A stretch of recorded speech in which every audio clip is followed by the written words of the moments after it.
It's a big, hard world out there, but you're ready for it.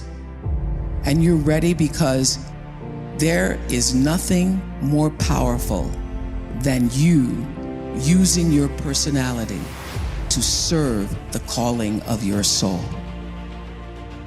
In this moment, the call is for whatever side you choose to be on, to use more of you to bring forth the light. And to do that, you've got to have clarity about who you really are. There is no life without a spiritual life. We are spiritual beings having a human experience. So your real job as you go out to try to find one and have all of this anxiety and fear, and your real job is to know the truth and to create a spiritual practice that allows you to stay in it. To be clear, I'm not talking about your religion.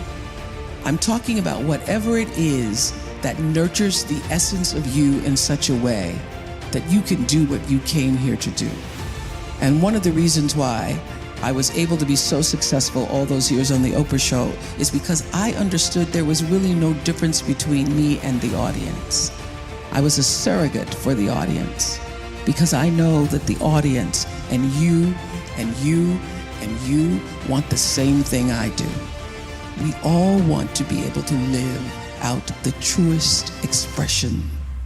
And in order to do that, you've got to practice, you've got to develop that spiritual muscle that allows you to check in with yourself.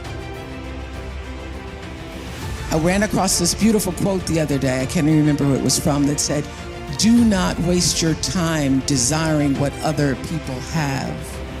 Remember, the things that you now have are things you once only hoped for." So I live in that space every day of practicing gratitude.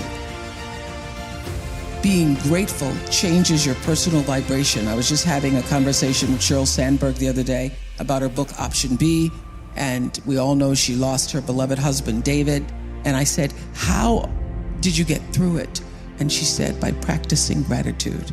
I didn't believe it at first, but I started to write down 3 things every day that I was grateful for. I said, "Oh, I've been doing that for years."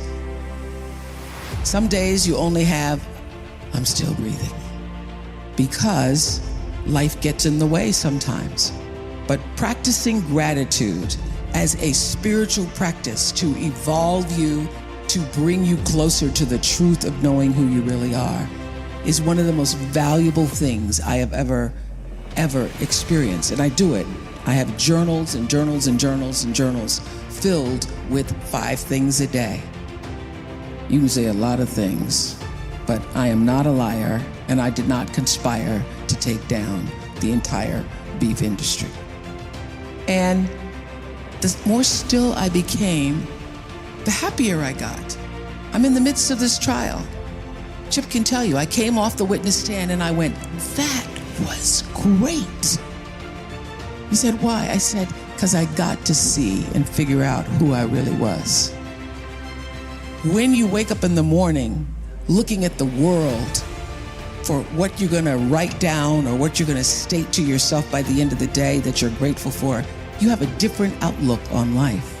I'm just waiting on somebody to hold the door, see if that makes the list. All people, if you live long enough, there's gonna be a trial in your life.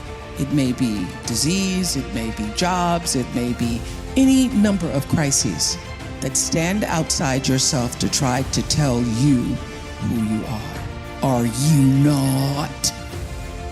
And it is your job to know the truth and let that truth set you free.